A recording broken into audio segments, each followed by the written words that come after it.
I don't know if you can hear that. Yep. All right, and we're going to do the pledge. I have my pledge all set up. I pledge allegiance to the flag to the United States of America, and to the republic for which it stands, one nation, under God, indivisible, with liberty and justice. for all. Huh. I just saw something new on my presentation.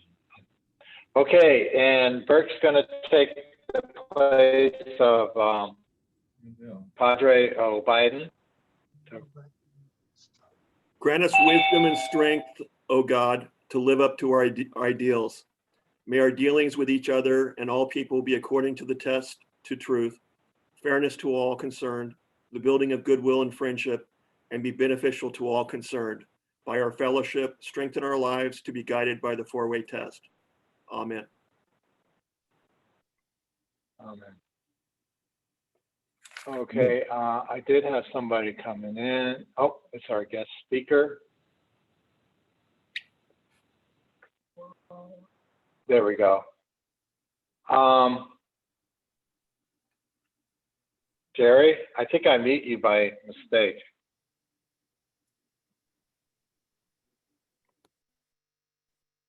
Jerry?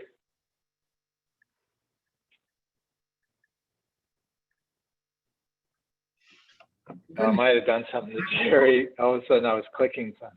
There he goes. All right, thought of the day. Don't get all weird about Go ahead. our age is merely the number of years the world has been enjoying us.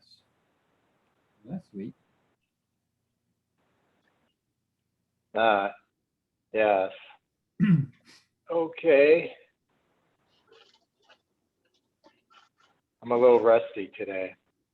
Okay, thank you guys for coming. We do have a couple guests here. Make sure I have Carly in. Here. Yeah, she's there. Okay, and hi, Carly. Hi, how's it going? Okay, just everything's fine so far. Yeah, I've been gone for a week in Maui, so I'm a little rusty right now. Oh, but how relaxing is that? Do we have? Yeah, I know. It was nice. I can do a whole program on it. I just wanted to let you guys know. Has anybody been talking to Rebecca lately? Didn't she leave the country? No. I don't think so. I don't think. I think she's in the hospital again. So I'm going to try and verify it, see what's going on with her. Oh boy. The last time I talked to her, yes. Can you let us know, Hi, please? Patricia. Hi. Yes, I will. The last time I spoke to her, she said I was in a coma for a day. Oh my God. So I'm not sure what's going on. And so I think she keeps her cards pretty close to the vest. yeah, I know she doesn't like to talk about it a lot. The other thing is, Burke, you had an idea for doing the betting at the charter party. Do you want to tell everybody? I'm sorry, I didn't catch the first part. An idea about how we should be betting at the charter party for the Kentucky Derby. You had a great idea. I just wanted to see if everybody was okay with it. Refresh my memory. I know we talked about a few different things. I think we were talking it about was something about a budget that was fixed so that people couldn't outbid each other as far as just having more money. So everybody would come in. Right. Yeah, let me, I'll see if I can talk to Greg. And maybe the two of us can put our heads together and come up with, because I want to keep a little bit of the tradition and make sure that we keep that same tradition. But yeah, I think that would make it a little easier because that's how we do like our fantasy baseball. And that way, everybody kind of knows the cost going into it. Maybe we make it like, $20 each or $25 and then we have a fixed salary. And then there's X number of horses, and then we kind of figure out how to do it from there. Okay, that'd be great. Thank you. Yeah, thanks And, for let me know. And also, I'm going to send from Square a request to pay the fee in advance, $50 per person. So you don't need to have the app or anything. It's going to be through email, but you can pay it with your credit card to make it easier. That'd be So great. if you see that from me, it's really for me. I'm probably going to do it Friday, get it all done. I should recover from the jet lag. Hey, Brian, I know that the original plan, I think, was you and Rebecca were going to go to that store to make is that still the plan, or do you need me to get involved? I'll let you know. I'll let you know. And I haven't talked to Ken specifically, so I probably need to reach out to him and make sure that he's committed to kind of heading up the cooking part. Yeah, it's only a little over a week away. Not very. The good news is, as we get closer, I can dedicate some significant time to it. So I'll make sure that we get everything comes together. And Okay. people that are new, the $50 includes food, which is what, steak, crab, or whatever we're doing. It also includes all your drinks and your portion of the rental. Open bar. Yeah, so we have an open bar. And the Okay, good. entertainment. All right, and entertainment. Yes, we do have a band. Wow, pretty that's impressive, the plan. guys. I talked to 5 to Dave 8. the other day, and Yeah. he told me that we're locked in from 5 o'clock to 8 o'clock for the band. Oh, it's all day. Just about. My God, you guys party hard.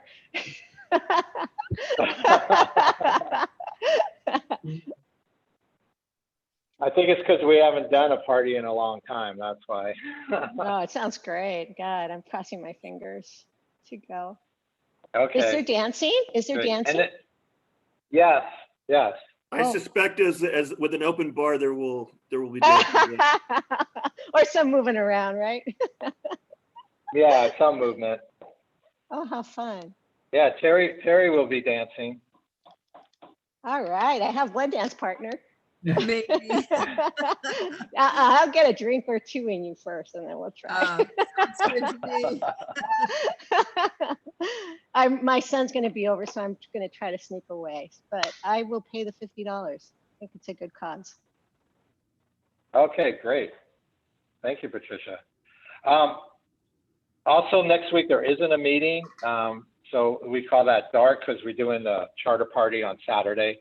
So just to let you know, there is no meeting next Thursday, and that'll give us time to do all the preparations and things we have to do to make this a successful one. Also, let's see what else is coming up. This April 24th, I think they begin the club assembly. Look at the grapevine. It has a link. You don't have to pre-register for any of the things you want to see or talk about. And it's not all in one day. It goes over for a week. There's various Zoom meetings that you can attend. And then make sure you guys are available July 17th for the district conference at Gilroy Gardens. That's right. And that we are going to need some volunteers. I guess we're going to do a booth about the play garden that we're doing at Almaden Lake. And also Rebecca volunteered us for being at the registration table, a couple of us. So I'll be talking to people later on. All right. Rebecca last week got some commitments. Oh, she did? Okay. Babies. Okay, good. Okay.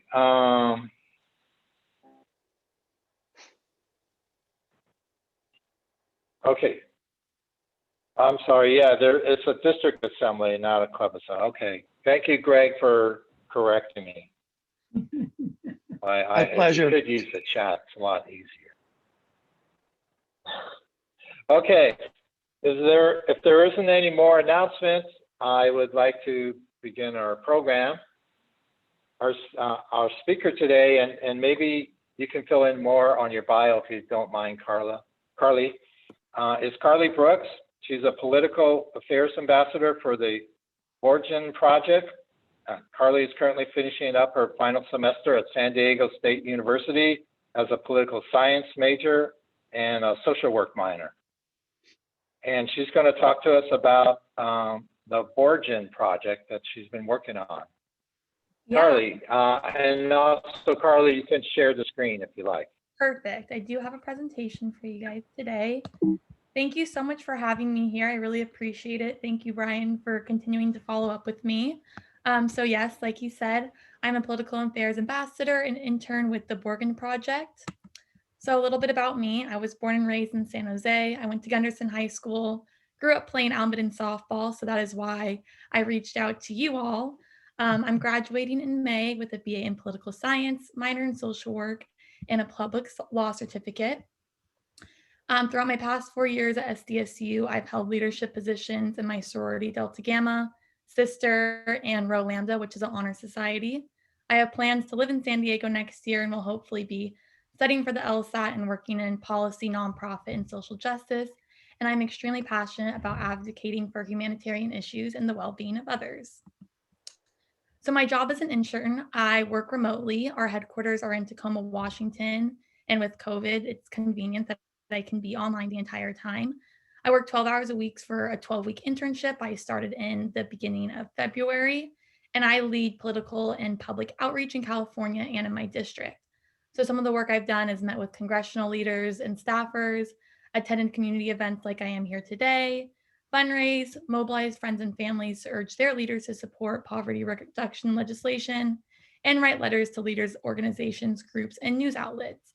The Borgen Project hires interns year-round, so if any of you have anyone who is interested in getting involved, there are a bunch of different ways too. So some global poverty 101. 736 million people live in extreme poverty. Extreme poverty is living on less than $1.90 a day. More than 35% of the world's population lack access to improved sanitation. 822 million people are hungry worldwide. 785 million people drink unsafe water. With $265 billion per year in additional resources, world hunger does have the possibility of being eliminated. And right now, the US defense budget is $668 billion. And I'll get into later how reducing global poverty can also reduce the need for military expenses. So I'm going to play a quick video for you all really quick. I hope the sound is working on here as well, but tell me if it isn't. The world has made tremendous progress in reducing extreme poverty. But this progress has slowed down and is uneven. If this trend continues, the world will not be able to end extreme poverty by 2030. However, the extreme poverty picture I don't see a shows video. no Oh, there it is. Is that it? Okay. Sorry about that. Yeah, It's we all didn't right. see Thank it. While you. extreme poverty is still stubborn in some low-income countries, several others have made rapid strides in moving people out of extreme poverty. But that doesn't mean poverty is completely eradicated in those places. That means to make poverty history, we can't only rely on historical ways of measuring poverty. We are introducing higher standards for a growing world.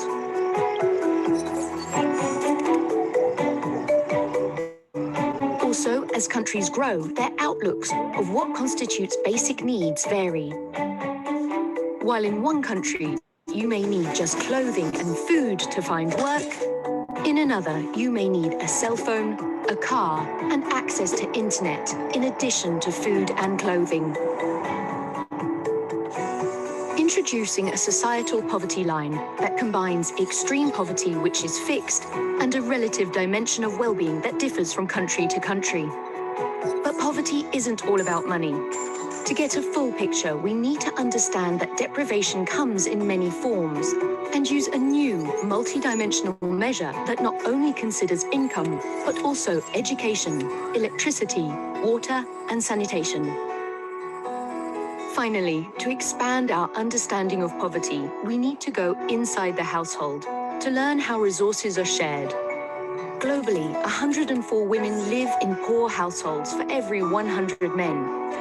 However, to know how many women are poor, we need to know how resources are shared within households. This requires more investments in survey research. It is possible to strive for a world in which all regions, countries, households, and people experience the benefits of poverty reduction. But for that, we need to piece together the poverty puzzle.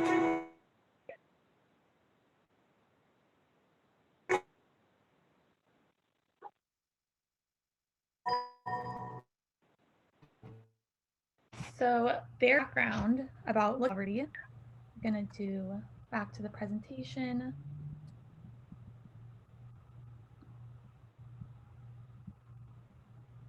Do we see the presentation on the screen by any chance? We back to it? There we go, perfect. Oh. Okay, one moment. There we go. So the history behind the Borgen Project, it was launched by Clint Borgen in the winter of 2003 to 2004. He recognized the need that there was an organization that needs to bring political attention to issues while he was working in refugee camps. Now the Borgen Project has a large influential platform and it is mobilizing people across the globe.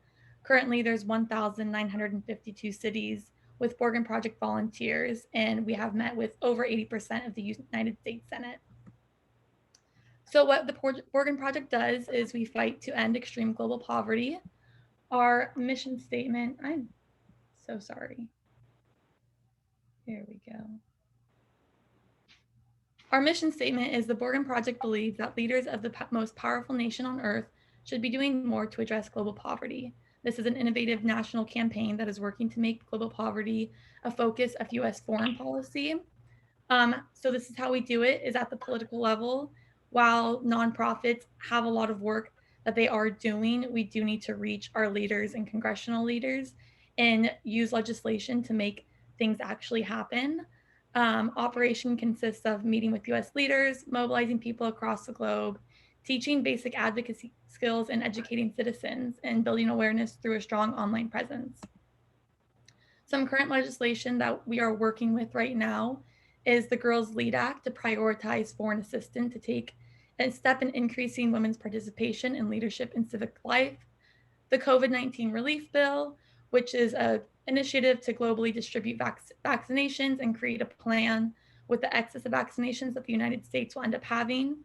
The Global Health Security Act, which promotes global health security, meaning that we would be best equipped to respond to public health threats as pandemics and diseases don't have borders, as we are able to see this past year.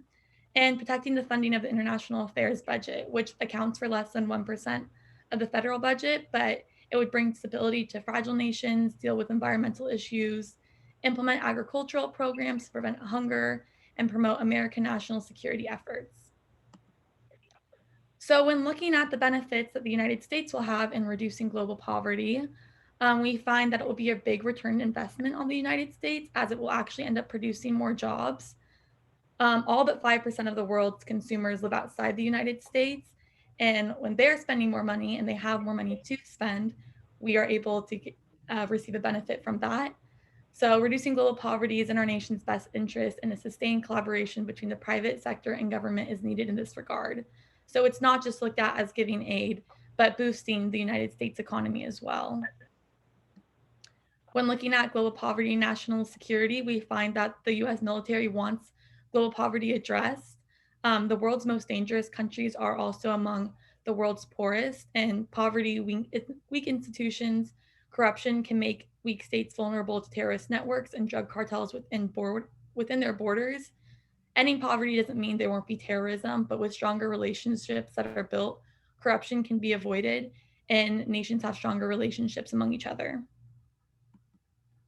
When looking at poverty and overpopulation, we find that less poverty equals less overpopulation. Based on the growing trend, a proportion of babies will be born in places where adults have to devote most of their resources to survival, leaving very little to invest in their families and their communities and countries. When people know their children will survive, they ultimately will end up having fewer children. And then again, women and children are able to come out of this intergenerational poverty that has been entrenched in their families and able to contribute to the economy and build more sustaining lives for themselves and their families. So some innovative solutions that we have seen to address poverty and hunger are things like the Life Straw, which filters waters as people drink, Kickstart Immigration Pump, which is effectively irrigates 1 to 2 acres of land across East Africa, One Laptop Per Child, which is low-cost computer designed for children in developing countries, and Plumpy Nut, which is a groundbreaking substance that in 2 to 4 weeks transforms malnourished toddlers from a near death to a healthy child. We don't distribute or make any of these products, but we want to build awareness for what is out there and how donations can be made and the importance of distributing these inventions. Some commonly asked questions that we get: doesn't corruption in developing nations prevent aid from reaching the most impoverished people? Well, while corruption exists everywhere, including the United States, there's no means for justifying the ignoring of the plight of the world's poor. We are ensuring with funding programs that countries can address corruption before they receive assistance, and this ensures that aid coming from the United States goes directly to the people. Is the problem too big to address?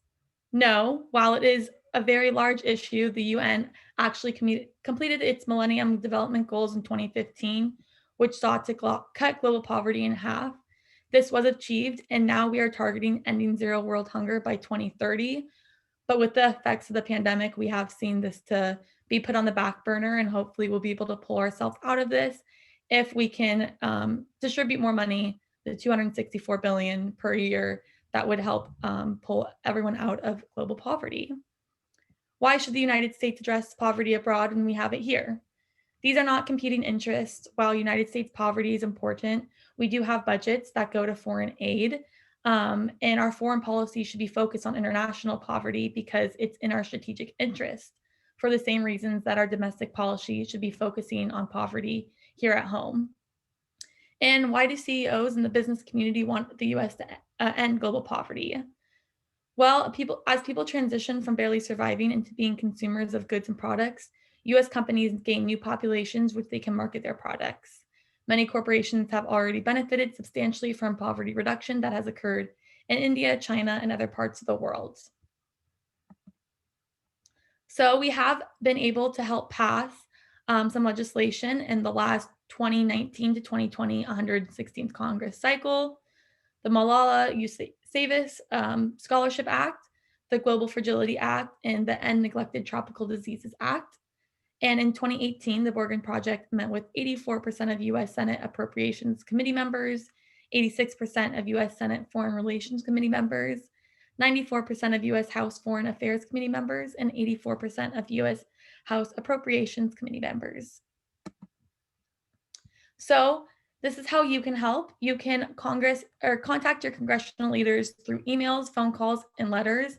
The Borgen Project's website has a direct template that you can click on. You fill out your information and it will automatically send a message to our 2 senators and your district member. And by calling your leader's office, it's not uncommon that after 7 to 10 phone calls of people calling in support of it, that they will want to support a bill as well.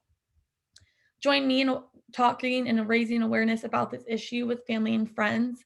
I think it's always good for something like this to come up in conversations and address the issue, even on a very casual level. Volunteer with the Borgen Project. We do have volunteer positions available that all work remotely that you can find on the website as well.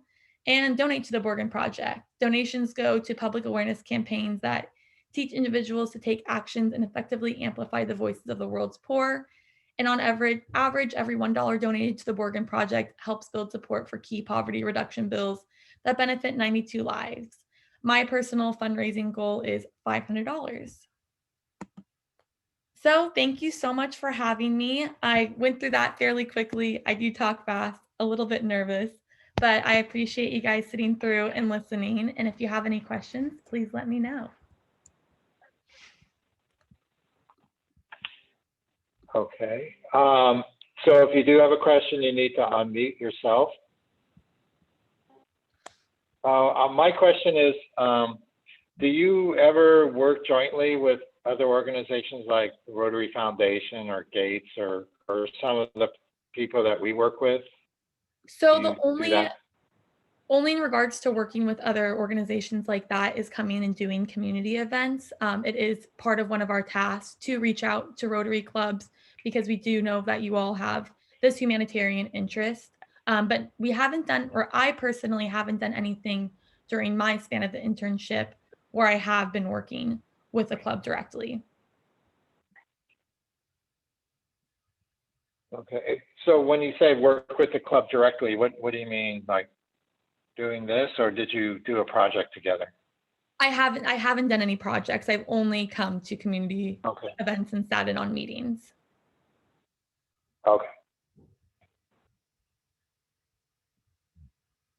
Okay. Anybody else have a question?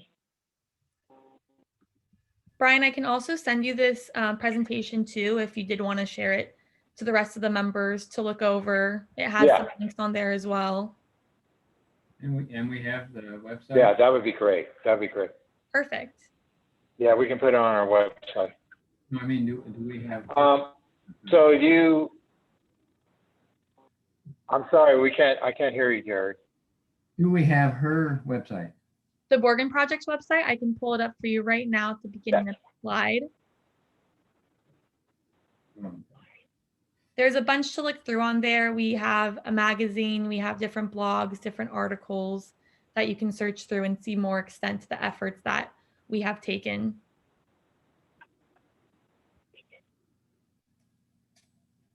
But you have a personal website off of that.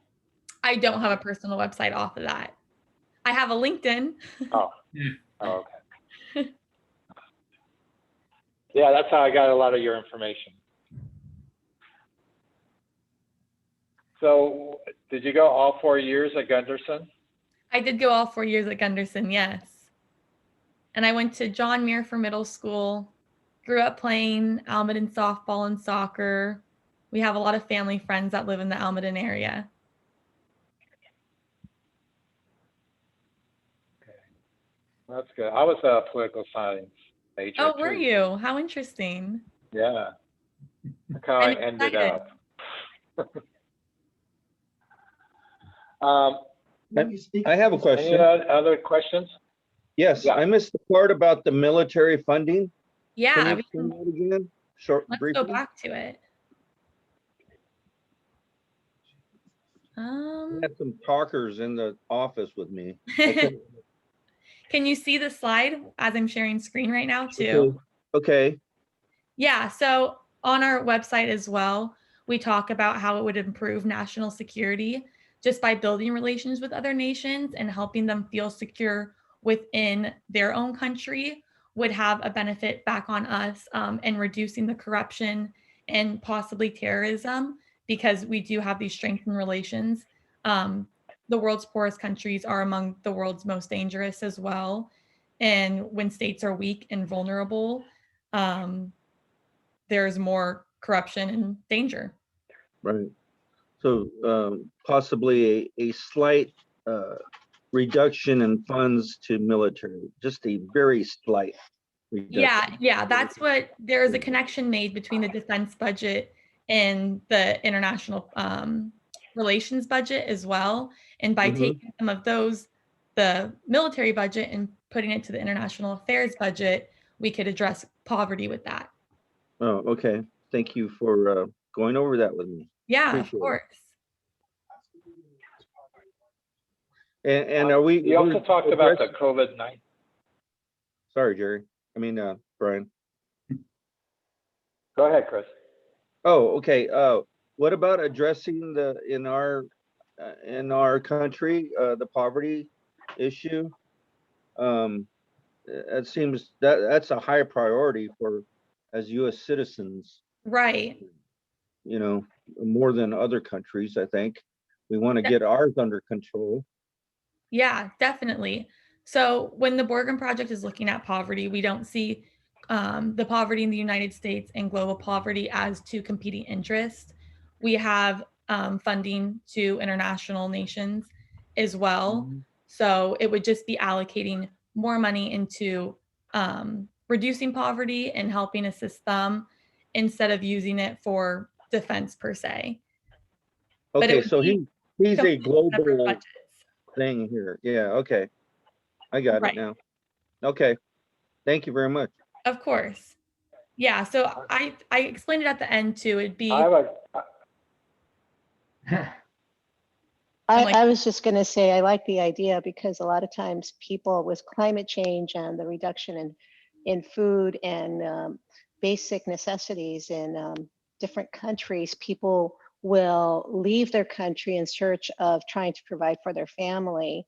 And if you provide for people in their countries, I think they'll be happier and they won't have to leave their country. So I think it's a really good project.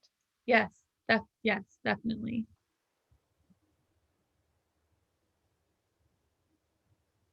okay, I was going to ask about you talked about a COVID-19 relief, providing funds to vaccinate the world.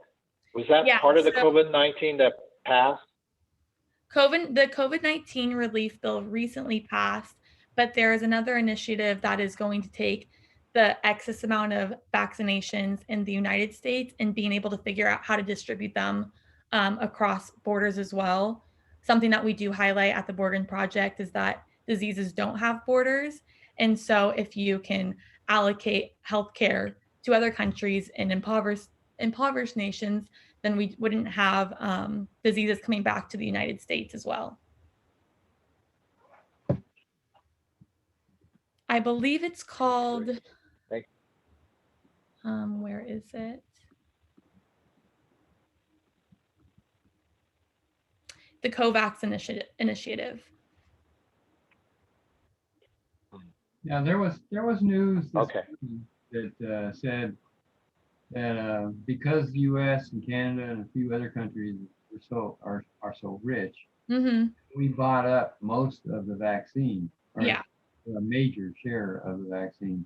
Yes. So when we start to not need it, then we need to distribute it outside. And obviously, of course, it wouldn't be until every American that wanted to be vaccinated was vaccinated. We're running into a lot of Yeah. people. Hopefully we'll get there. It all kind of, it's very, very broad. We'll just say that. And it addresses a lot of different issues. But I encourage you all definitely to go onto the website and do some research if you are interested. I am an intern. I have only been working here for a couple of months. So there's definitely more that's out there than I would be able to tell you today completely. Well, there's a lot of projects that you've mentioned that are the same thing that Rotary does. So that the two of them really should. Yeah, I did see that on your website as well. And I was like, wow, how perfect. Because we do water projects. Mm-hmm. I mean, you name it. All over the world. It's amazing.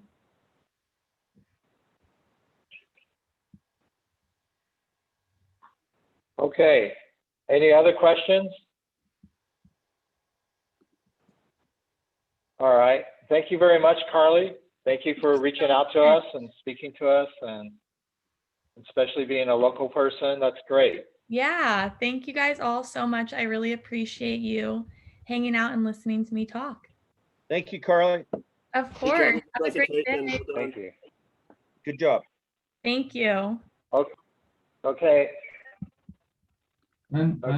Just a reminder, there's not a meeting next week. And does anybody have anything else for the club? Nope. All right, we're done. Thank you, See you at the Brian. charter party. Yeah, I need to take an All right. inventory. See you, fellas. Have a good one. Thanks, Brian. I'll be in All touch right. with you next week.